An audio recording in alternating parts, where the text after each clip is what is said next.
করতো, কিন্তু যার কোরবানি কবুল হতো না সেই সব সময় মাথা ভেবে থাকতো, বরং তার লাশ কাটানো বড় কঠিন হয়ে যেত। ব্রাদার বিল্লাহ ইসলামিয়া, কিন্তু আল্লাহ তাআলা এটা করেননি, এটা করেননি, এটা পূর্ববর্তী উম্মতের মধ্যে ছিল।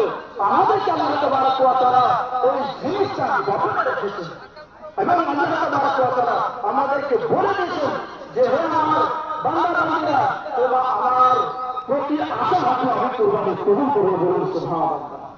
ব্রাদার বিল্লাহ ইসলামিয়া, আরেকটি বিষয় যে পূর্ববর্তী উম্মতরা কুরবানি করতেন, উনাদেরকে মাংস খাওয়ার সুযোগ দেওয়া হতো না, উনাদেরকে আল্লাহ তাবারক ওয়া তাআলার তরফ থেকে পারমিশন ছিল না।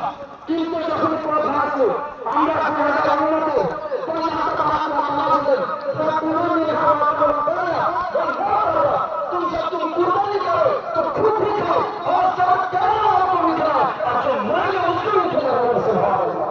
ব্রাদার বিল্লাহ ইসলামিয়া, এর মানে কি বুঝায়? এটাই আল্লাহ তাবারক ওয়া তাআলা বলতে চাইছেন যে আমার মুসলমান বান্দারা শুনে না, যখন তোমরা কোরবানি করবে তো কুরবানির মাংস তোমরা নিজেও খাবে, যে ব্যক্তি সবর করবে তাকেও দিবে, যে চাইবে তাকেও দিবে, যে না চাইবে তাকেও দিবে, বলুন সুবহানাল্লাহ। ব্রাদার বিল্লাহ ইসলামিয়া, আজকে হচ্ছে গুরুত্বপূর্ণ দিন, আজকে একটা জানার দিন যে আজকে যদি কোটি টাকা খরচ করেন, আজকে যদি আরো খাবো টাকা খরচ করেন, তো কুরবানিতে যতটা স্বভাব আছে কোটি টাকা খরচ করতে স্বভাব নেই, বলুন সুবহানাল্লাহ। ব্রাদার বিল্লাহ ইসলাম, এটা কোনো সাধারণ দিন নয়, এটা হচ্ছে ঈদের দিন, এটা হচ্ছে খুশির দিন। আল্লাহ তাবারক ওয়া তাআলা এই খুশির দিনটা মুসলমানকে প্রদান করেছেন। আজকে আমাদের বিশাল গর্বের ব্যাপার যে আল্লাহ তাবারক ওয়া তাআলা এই পবিত্র দিনে অনেক স্বভাব রেখেছে, অনেক নেকি রেখেছে। আজকে আমরা কুরবানি করে আল্লাহ তাবারক ওয়া তাআলার নিকটবর্তী বান্দা হয়ে যাব। ব্রাদার বিল্লাহ ইসলামিয়া, আমরা কুরবানির অর্থ কি বুঝি?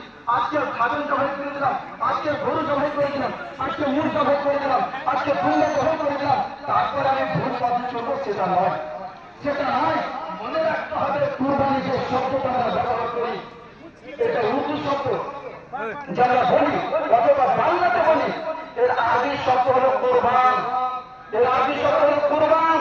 আর কোরবান শব্দটা বের হয়েছে কুর থেকে, যার মানে হয় নিকট, যার মানে হয় কাছে। এর মানে কি বুঝতে পারলাম? যদি আমরা খুরুজ দিলে আল্লাহ তাবারক ওয়া তাআলাকে রাজি করার জন্য যদি কুরবানি করি, এর মানে এটাই বুঝে গেল যে আমরা নিকটবর্তী বান্দা হয়ে গেলাম, বলুন সুবহানাল্লাহ। আল্লাহ তাবারক ওয়া তাআলার নিকটত্ব লাভ করলাম।